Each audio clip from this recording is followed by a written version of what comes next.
Greetings. Oh.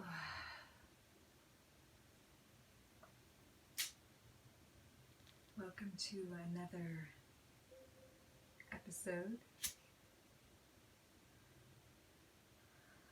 Light a little Palo Santo. You know, when Palo Santo falls, the tree, they don't harvest the wood for 80 years. That's how long it takes for the scent and the antimicrobial properties, I guess, to age, so that it's this amazing smell. It's one of my favorite smells on the planet, and it's very purifying and sending blessings out to all of the trees. Some people worry about this tree becoming endangered, but it's only harvested after 80 years has been fallen. So if there are no more, there are no more, but if they're around, they're already dead. So thank you to Palo Santo. It's like the South American frankincense. Ooh. Well, I'm excited about today's show. I'm going to read a little bit from the prophet, and then I want to share something I've learned over the years from a dear friend of mine about the cards of destiny, and especially from this book, Love Cards by Robert Lee Camp. So dear friend of mine, dear friend of mine, back when I first connected with her, she asked her if she could trade a session with me, because she did Cards of Destiny and she wanted to get an emotion code session from me, which I do. And I remember thinking, okay, I don't know anything about this. And she, at the end of our session, or at the beginning of the session about my cards, I think she did my cards first, and she proceeded to look back at my previous year, because she have a whole different set of cards playing every year. So we're going to talk about this more, but I just want to give you a little intro. This is based on the playing cards, right? And that everyone has a birth card. Anyway, she proceeded to tell me about my previous year, looking at my cards, and was completely accurate with everything. And when she told me about my next year, how it would be, boy, when that next year came around, and there were some really interesting things that came up, like things that don't normally come up, that are a little bit off the cuff, and she predicted that would show up, and it did. And so I became keenly interested, and so I'm excited to share a little bit with you today about the cards of destiny, also called cardology. One of the oldest divination sources was the playing cards, and that we kind of sort of lost some of that. So I'm going to share a little of that. And yeah, I've got the stone today that is green calcite, awesome for the nervous system. It's very soothing. It's a really great stone to have around right now, as we're receiving so much in the way of cosmic energies that are pummeling our physical bodies, really. It's really good to stretch every day and to get outside and put your feet in the grass and call that energy in. And even massage the back of your neck, as so much of that life force is coming in through the top of the head. And you can just do this to the top of the head, and moving down the spine, you can even just trace that, roll the shoulders, and if you do a few like C shapes with the spine, where you're curling,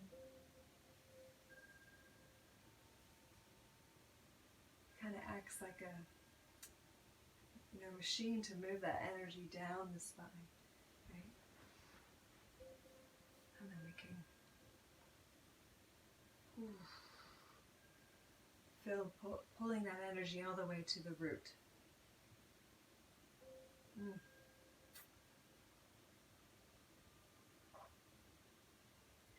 So if you watched the last video, I think it was the last one, or speaking of the masculine anchoring in the new earth, as that's been anchored in, we are receiving lots of blessing energy, lots of incoming energy. So to put ourselves in a receptive, receiving position is a good idea. And you can do that even with your hands, if that feels too much. You know, you can do one of these and allow your receptive hand to be open. Even just sitting like this and feeling this position.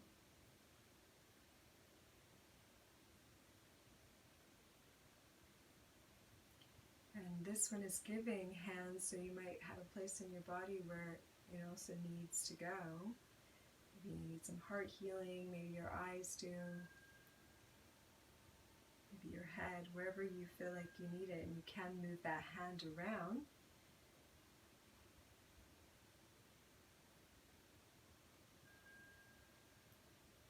To receive that cosmic energy.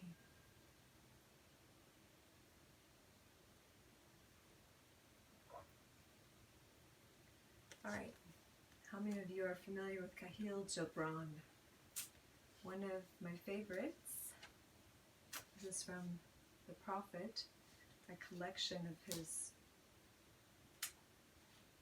words. I don't know that he ever wrote them down, but someone else wrote them down for him. And today, I want to read on good and evil, because we are in an interesting time, and a lot of this time feels like a battle between good and evil. So let's listen to his take on this. Little yerba mate. And one of the elders of the city said, "Speak to us of good and evil." And he answered, "Of the good in you I can speak, but not of the evil. For what is evil but good, tortured by its own hunger and thirst? Verily, when good is hungry, it seeks food, even in dark caves. And when it thirsts, it drinks even of dead waters. You are good when you are one with yourself. Yet when you are not one with yourself, you are not evil. For a divided house is not a den of thieves. It is only a divided house. And a ship without rudder may wander aimlessly among perilous isles, yet sink not to the bottom.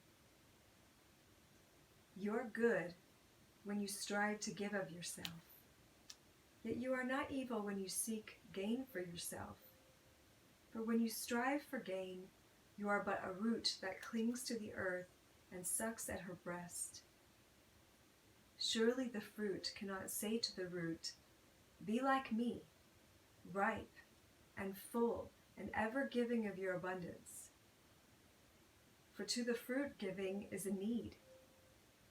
To the fruit giving is a need, as receiving is a need to the root.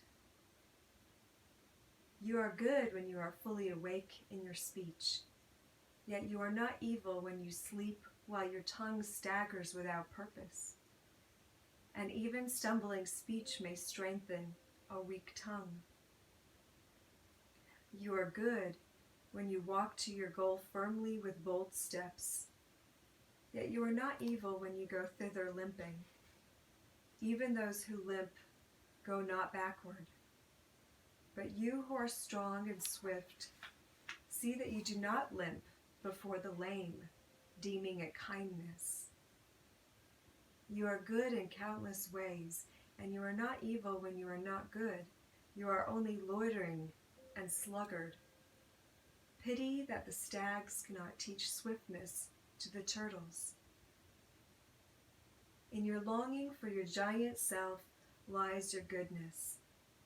and that longing is in all of you. But in some of you, that longing is a torrent, rushing with might to the sea, carrying the secrets of the hillsides and the songs of the forest. And in others, it is a flat stream that loses itself in angles and bends and lingers before it reaches the shore. But let not him who longs much say to him that longs little, wherefore are you slow and halting? For the truly good ask not the naked, where is your garment? Nor the houseless, what has befallen your house?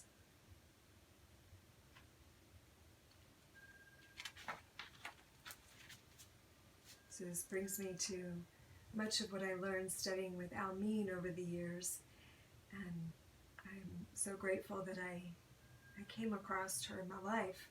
She was one of the first empowered women that I ever really met, who was so empowered that I would call her the Earth's ambassador. And one thing I learned from her is that we are all like instruments in the great orchestra of life. And as we move into the unity field, this is part of the shift. And that is that we begin to see all the parts for their value. You know, in an orchestra or symphony, you have deep bass drums, and all they do is just boom, boom, boom. And then you've got the little piccolos, and bells, and violins, and cellos. You've got all of these things. And the symphony would not be complete without all of this, without the steady beat of the drum, without the fluttering around of some of the higher notes in the middle as well. And so we have an opportunity right now to shift our perspective about reality to the artistic life, to the musical life, to hearing life play the symphony. And so when we do this, we perhaps begin to notice that the symphony that was playing was full of discordant notes. And we're like, oh, but it sounds so bad right now. It sounds so out of tune, or it's hurting to listen. And so the old paradigm, the old reality has been like this out of tune orchestra or symphony playing. And so we want to throw out some of the instruments. We want to make them not a part of the continued play, but maybe they've just been overplaying their instrument.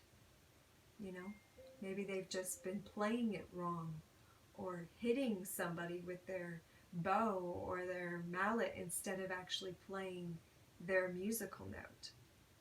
And this, of course, as we look back through time, in the linear expression that we think we've experienced it like, it seems as though perhaps that's come as a result of, you know, fans in the audience throwing tomatoes at them, telling them that they suck, or that they'll never be good at playing their instrument, or, oh, that sounds so terrible, or someone else hitting them with a mallet that just got passed on to them.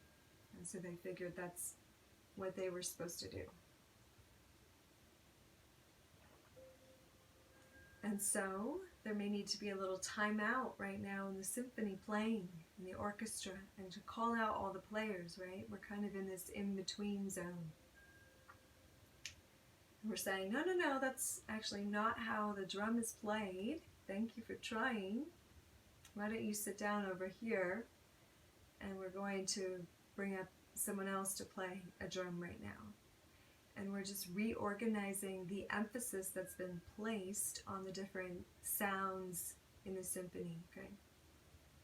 And we may need to tune our instruments, and we may need to throw out some instruments that have been beaten up over the years and get some different ones. So, maybe there's been some crimes committed with some of the instruments, like all of that needs to be taken care of, right? So we're in the cleanup zone, we're in the judgment day, so to speak, of all of creation right now, as we're preparing to go on stage for the next performance, the next symphony. That is a compilation of all of our lives and all of our gifts and all of the rhythms and tunes that we each bring. This is what makes it beautiful.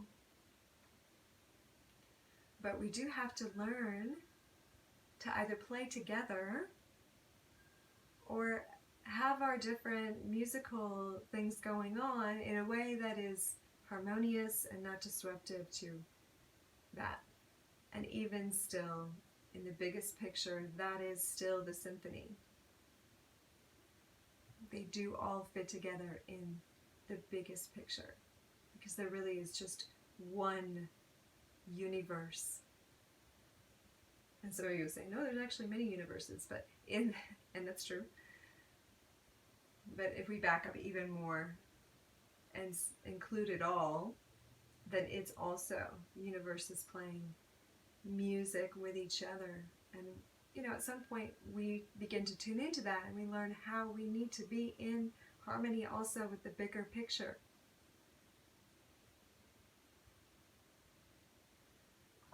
As a small child, we're not even really aware of the bigger picture, maybe. We're really only aware of our own little picture, and maybe the family, and maybe a friend. And then as we get older, we recognize our world expands, and then it expands again. But at what point does it stop expanding is the question. Do we just stop at our neighborhood, at our state, at our country? Awareness of the world at large? Do we still even stop there? Or is there a part of us that also can begin to become aware of our galactic membership?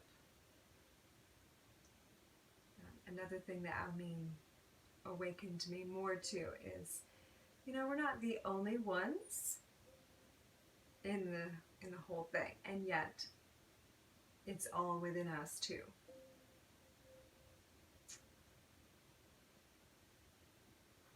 So an interesting thing is this idea that we all have a divine blueprint. And I'm going to pause right there for today's shout out. Start shouting out some of my favorite things. So, a dear friend of mine, client of mine, but sister most of all of mine, introduced me to the Monet line hair care that is all natural and really awesome ingredients for the hair that are not chemically based, that are organic based, that are I don't even know how to talk about it except for it is super high quality and not chemically based, which is my biggest thing. I want all natural stuff as much as possible. And I have bought from individuals making facial care in the past, but I hadn't really found a hair care hairline that I really liked. This I just put on the Rejuva beads, which helps with split ends. And I don't know if you've noticed my hair getting better, but I'm loving my hair more and more the more I use this stuff. My hair was getting super straw-like a few years back when I first started. It's been about a year since I've been using this. Maybe a little bit longer. I tried it I think summer last year. And then we've got the mousse, magnifying mousse, which I love. This two-sold texturizing mist. I just got this. This is kind of something. I have so many hair products right now that I probably don't really need. But on the other hand, self-care and self-nurturing and self-love and taking care of the crown, the head is where consciousness is entering the body. So this is even why kings and queens wore crowns, is paying attention to and honoring the crown. So that's that's symbolic to wear the crown of the crown chakra, right? So I figure taking care of my hair in the highest quality manner, and I use this air dry cream every day when I don't blow dry, which is, I usually don't. I like to just kind of not do that much to my hair, so I'm not big on blow dryers or curling irons, but that's why I love these products, because I do the air dry, and then I do the ends, and then I do the mousse in there, and then I tousle it up and give it some texture, and it's just fun to feel like I'm working with my hair using natural products. Anyway, so honoring the crown. If you're interested in trying any of those, I'm certain I can get you some samples at least of the shampoo, conditioner, and maybe some of the other stuff, but I highly recommend it. It's beautiful stuff and beautiful people. So, okay. So, tuning into the Galactic Symphony, that's where we were. So, this divine blueprint, okay, I wanted to get back to that. We talked about DNA upgrades the other day and upgrading your system to be able to receive information. The cards of destiny are like helping you see much in the same way as astrology, but different. There is astrology in the cards of destiny too, but that you have a divine blueprint, that you have a blueprint, and the cards change every year. So it's actually like your script for life. When you know your cards and you can look at your cards that change in your year every 52 days, a planetary energy for you shifts. And so it begins, it's like the universe just went, here, I gave you a blueprint for when you came in, but also one for the whole script. Like, this is what you're supposed to focus on every 52 days. So that is really awesome. And also, especially in this book, the love cards, this allows you to look at you and another person and what your relationship is to each other. What are the 5 places you guys lock in? First, most important, second, third, fourth, fifth. And this helps with intimate relationships, but also just friendships and coworkers and family members. So you recognize what the energies are at play between the two of you. And that's really, really powerful. So I'm a 10 of hearts. And 10 of hearts are all about love. And 10s are all about groups. So I'm definitely a group lover. Not in the way of orgy necessarily, but not to say I haven't looked into some of that. But well, let me give you a little example, okay? So this is the success with groups card. I've always loved to be in groups of people, in front of groups of people, on stage, playing music, doing the play, like giving the talk, whatever it is. I love to be with groups. I'm the storyteller. I love to sit with your group. And when I read this about myself, I'm like, yeah, that's pretty right on. So 10 of hearts, like the Ace of Hearts, these people have much ambition in their life and could stray off the path of truth as a result. However, they have already experienced the truth, and they have this knowledge as their birthright to guide them each step of the way. They are creative and usually artistic. They are leaders, not followers. They love children and groups of people who they may regard as their children or audience. And I do always feel like you're all my family. They are either in a field where they can perform in front of others or are surrounded by many family and social concerns. In either case, they're surrounded by the 10 hearts signified by their birth card. Honesty is an important issue with this card, whether it is to be just more honest to themselves or to develop a philosophy that overrides all the ups and downs that tempt them to be less than forthright in their communications. Until they make this commitment to personal truth, their life can be a complex mire of stories upon stories. Now, this is interesting because I have lots of stories in my life. I never have been a liar. I could see that if I went down that road, that could be a tricky road. But the stories that I've told myself about my life is what this is telling me. And they have allowed me to look at my life in a beautiful, creative manner, because I have to be able to say, like, this is going to be a good story when I'm done with this. Because sometimes it'll be really crazy. And I'll think, at least it's a good story.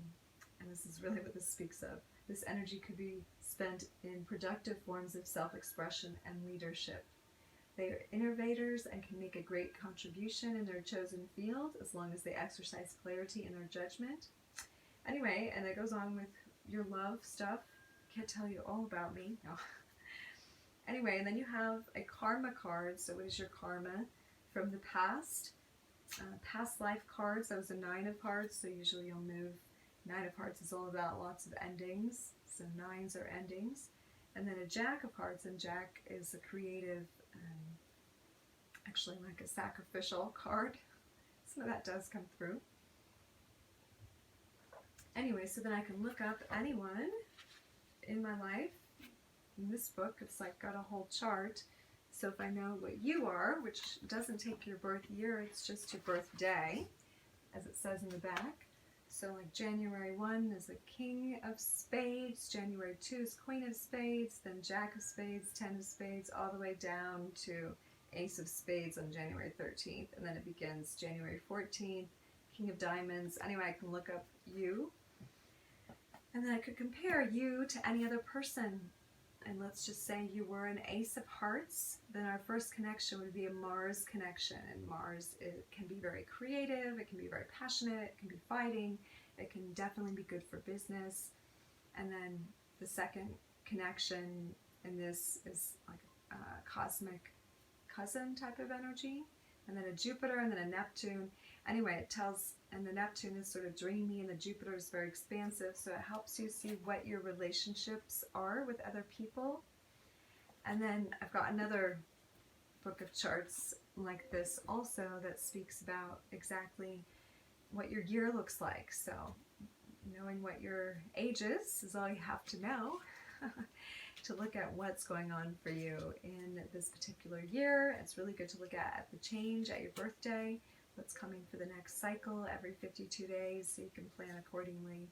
And it really helps you get into alignment with your, what energies are happening for you, so you're not fighting against it. So you're actually working with, if it's a mercurial period, then it's stuff that is quick turnaround, quick this, if it's Mars, there's definitely some action that things get initiated. If it's the Venetian period, it's definitely more like about love and more about connection and more about pleasure. Your Saturn period is a bit more challenging. Your Neptunian period can be a little bit illusory or dreamy. Anyway, it's really, really interesting. So if you're interested in having your cards read, or your relationships to see how compatible you are, I'm so grateful to have learned from such a dear friend, dear friend, about these powerful cards.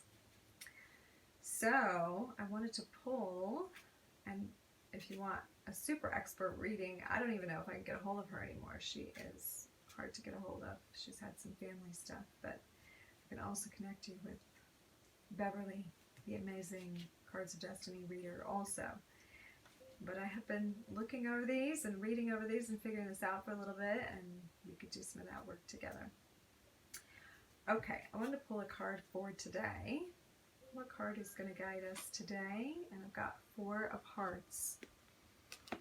So let's just check out the 4 of Hearts energy. Looking that up. I still don't know these by heart. Beverly knows these by heart. If I pull a card, she can just tell you what they are. I'm still an amateur here. But really, you get better reading by reading other people's charts. So, if you want your chart done, let me know. So this is the marriage and family card. So today is saying focus on your family and your personal relationship, which is great. It's Sunday, a lot of you are home doing that anyway. 4s are all about stability and hearts are all about love, right? So strengthening the stability in your love relationships. It says, here we have the first 4 in the deck.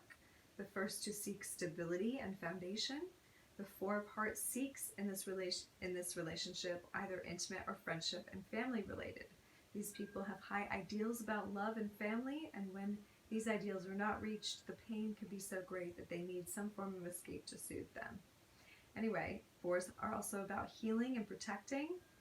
supporting one another, satisfaction, for caring for one another, the need for self-expression. So that's the 4 energy coming in today. I was going to see which birthdays were associated with 4 of Hearts. 4 of Hearts, where are you?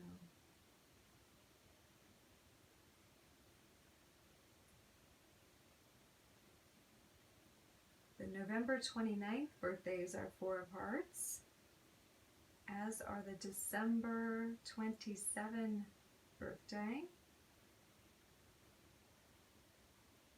I'm sure there's probably another one. Well, usually there's just 2. So those 2, I think, are 4 of Hearts people.